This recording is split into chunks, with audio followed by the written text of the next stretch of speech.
নমস্কার বন্ধুরা, আমি প্রমিতা তোমাদের সবাইকে প্রমিতাস কিচেনে স্বাগত জানিয়ে জানাই wish you happy new year. আশা করছি আমরা এই নতুন বছরে মুক্ত আকাশ আর প্রাণখোলা আনন্দটাকে ফিরে পাবো।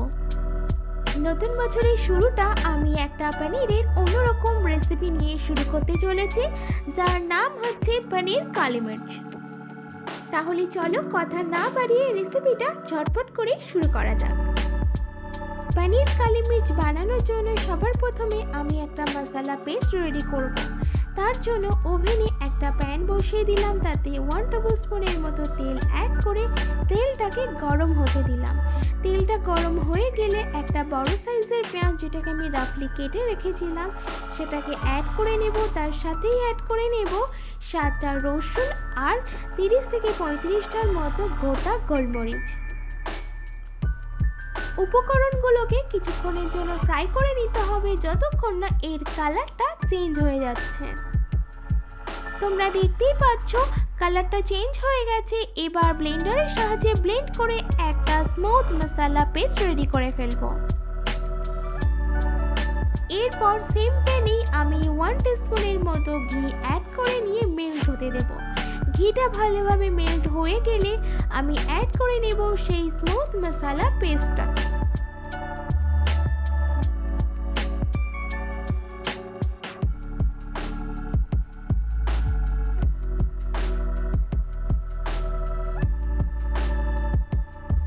এর সাথেই আমি অ্যাড করে নেব 2 টেবিলস্পুনের মতো কাজু বাদাম বাটা আর 2 টেবিলস্পুনের মতো ফেটিয়ে রাখা টক দই।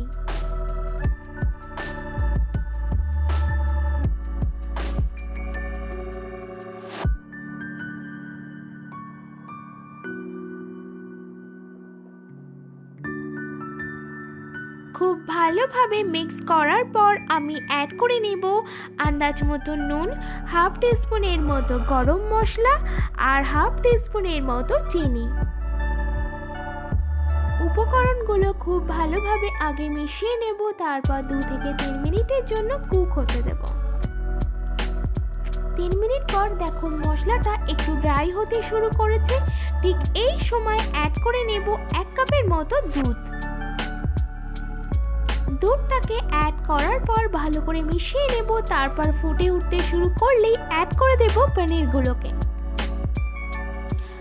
আমি কিন্তু এখানে পনিরগুলোকে ফ্রাই করে নিয়ে কাঁচাই রেখেছি। তোমরা যদি চাও শ্যালো ফ্রাই করে নিয়েও পনিরগুলোকে অ্যাড করতে পারো। পনিরটাকে অ্যাড করার পর ভালো করে আগে মিশিয়ে নেব, তারপর 2 থেকে 3 মিনিটের জন্য রেখে দেব আবারও কুক হওয়ার জন্য। 3 মিনিট পর এটা রেডি হয়ে গেছে সার্ভ করার জন্য, তাই আমি ফ্লেমটাকে অফ করে গরম গরম পরিবেশন করব। খুব কম সময়ের মধ্যে এই রেসিপিটা বানিয়ে ফেলা যায়, যেটা রুটি, নান, পরোটা, লুচি, পোলাও কিংবা রাইসের সাথে খেতে জাস্ট অসাধারণ লাগে।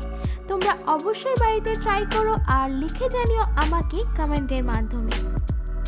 আশা করছি তোমাদের আজকের রেসিপিটা ভালো লেগেছে। যদি ভালো লেগে থাকে তাহলে একটা লাইক করে দিও, প্রচুর প্রচুর শেয়ার করো।